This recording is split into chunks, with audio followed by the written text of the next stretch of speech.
Hey, aloha everyone. Paul Aker here with an important Maui Alert Investigates story. This involves the Maui Police Department and whether I should be standing in this very spot as I report to you about the Lahaina Fire. Last month, a Maui police officer sent me a warning of sorts that suggested maybe I shouldn't. But was he trying to implicate me in a crime that I did not commit while sending that message? Think about that question as you watch this story. Body cam video shows a Maui police officer making a point they don't teach at the academy: how to keep reporters away from your police department. He may not want to videotape himself in front of our station anymore. He might have to find somewhere else to go. You just might want to give him a heads up. That's Officer Kevin Dunn making a statement to a German television reporter that sounds to us a lot like a threat.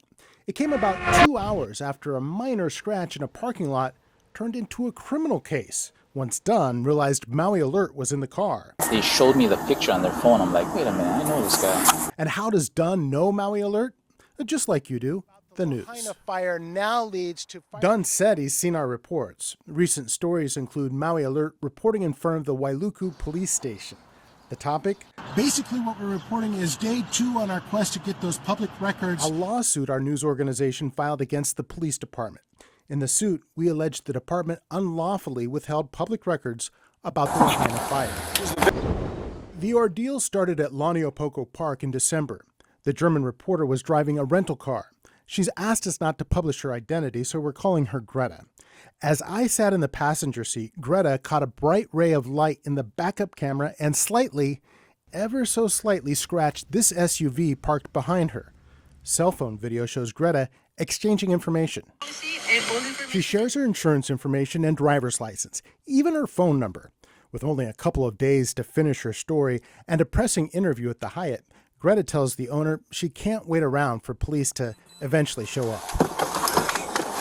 When the police get to the park, the owner explains things just as they happened. Minor damage, Greta was driving. Parked right there. So it's not a big of damage, but you know. Happy to take a picture of his information. Oh, it's a she. It's a lady's name. It's a lady. That story doesn't last too long. The man wasn't even there when it happened, but he changes the story. He says his wife, who was on the passenger side of the SUV away from the impact, she somehow believed I was driving. You can send him to my email. The guy was driving. Did you see who was driving? She was okay. So I was over there grabbing the stuff on the beach, yeah. Then she was over here on the other side, walked out. The lady came out of. 100% certain. 100% she came up from the right side. Right side. Yes. But who came out from the right side? And did the woman actually see anyone get out of the car? Dunn doesn't ask those questions. In fact, he doesn't ask the woman anything else. We can't be sure why the story changed. We do know the man seemed upset when I recorded this tense exchange with Greta. Still, Dunn doesn't yet know that I was in the car. And for the moment, it appears Dunn considers it a civil matter. At that point, it becomes a civil matter between them and the rental company. But a civil case suddenly becomes a criminal investigation after the owner tells Dunn that the case involves Maui Alert. He's a local journalist. He does a Facebook thing. As soon as Dunn sees a picture of Paul Aker, through the video blurred by the police department, it seems he begins texting away. Officers often text superiors in the field. If police can convince Greta to say that I was the driver, they can arrest me for leaving the scene without exchanging information. Within a minute, both officers jump in their cruiser to meet Greta. It's here that they detain Greta as Dunn tries to implicate me. No, I don't have an English translation. But before we get to that, you should know where I went. I parked myself inside the Hyatt, just feet away. Why? Here's how I explained it in a selfie video at the time. Long story short, I didn't want to wait around for police because I've seen the police in action. I just did not want to get into any situation with the police. Meanwhile, Dunn very much wanted to get into a situation with me. Based off of her statement, we just got to talk to Paul. Where's Paul? I don't know where's Paul right now. Dunn then claims Greta was driving without a license. You do not have an international driver's license. We cannot prove that this thing is valid. That's a criminal offense. Dunn tells Greta if I just come talk to him, everything will be over. He can come here, and if he says he's the driver, we'll grab his information and we'll be out of here. Sensing something was very wrong with this scenario, I told Greta the police should call my lawyer. If you're saying you are driving, we have a criminal case, driving without a license. Greta tells the police it sounds like to her they want her to change her story to implicate me. So let me get this straight. You're trying to make this somebody else's fault. Can you just call Paul and meet us here? Why does So this we woman, can go? I would like to go as well. Call Paul so we can all leave. Why does this woman want Paul to be the driver? Finally, Greta calls me and says the police are basically holding her hostage. So the police won't let me go until you come talk to them, because the woman insists that you were the driver, and now they want to charge me with a criminal offense because they don't believe that my driver's license is true. After she hangs up, Greta continues to insist that she was the driver.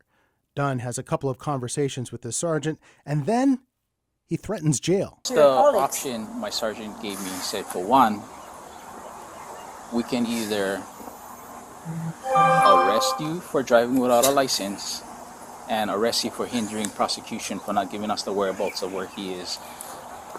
Okay? Or if he comes here, he doesn't even have to say anything. All we need is his insurance and driver's license, and we're done. Yeah, but he was not driving. I was driving. Even with the threat of arrest, Greta stands by her truthful statement.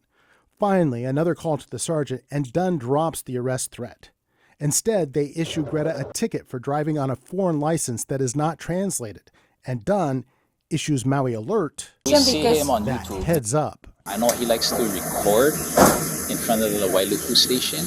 Does end up getting a warrant for his arrest because of this incident. He may not want to videotape himself in front of our station anymore. He might have to find somewhere else to go. You just might want to give him a heads up. Maui Alert wanted to know why Dunn did not do more. Why didn't he question the woman thoroughly? Why didn't he ask the couple why they got Greta's information but not mine if they thought I was the driver?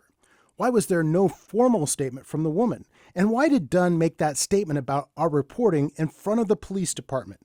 Nobody, including the officer that said this, He can run and hide. would answer questions. I think that is hugely concerning. A national police watchdog had more to say. Lauren Bonds with the National Police Accountability Project calls Dunn's conduct very concerning. This is a pretty extreme example of retaliation against journalists.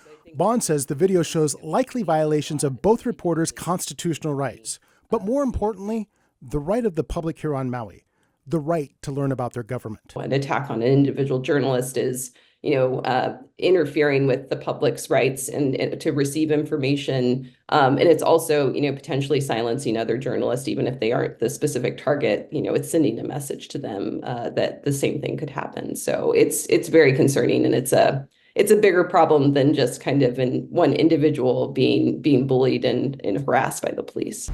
As far as Greta, the prosecutor dropped that citation right away within a couple of days of the police officer issuing it. So that went away, nothing on her record. She was able to get back to Germany and work on her story. Now, here's what Maui Alert needs from you. We need your help. As you can tell, it takes a lot of courage and a lot of time, effort, and resources to battle for the truth. As you saw, we're suing the county. We're doing all kinds of other things to help get you the information. We could use your help here a little bit. If you can, please think about sending a donation. Just a few bucks, whatever you have, that would help. If you don't, no worries. We're going to leave a link for the donations in the comments there. And if you'd rather just support the cause, the Truth for Lahaina cause, you can buy a t-shirt.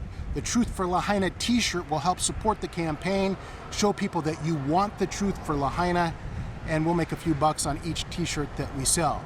But either way, keep watching. We'll keep doing our best to get you the truth, and we're not leaving. We'll keep reporting right here, folks, right here, until we meet again. Paul Aker, Maui Alert Investigates.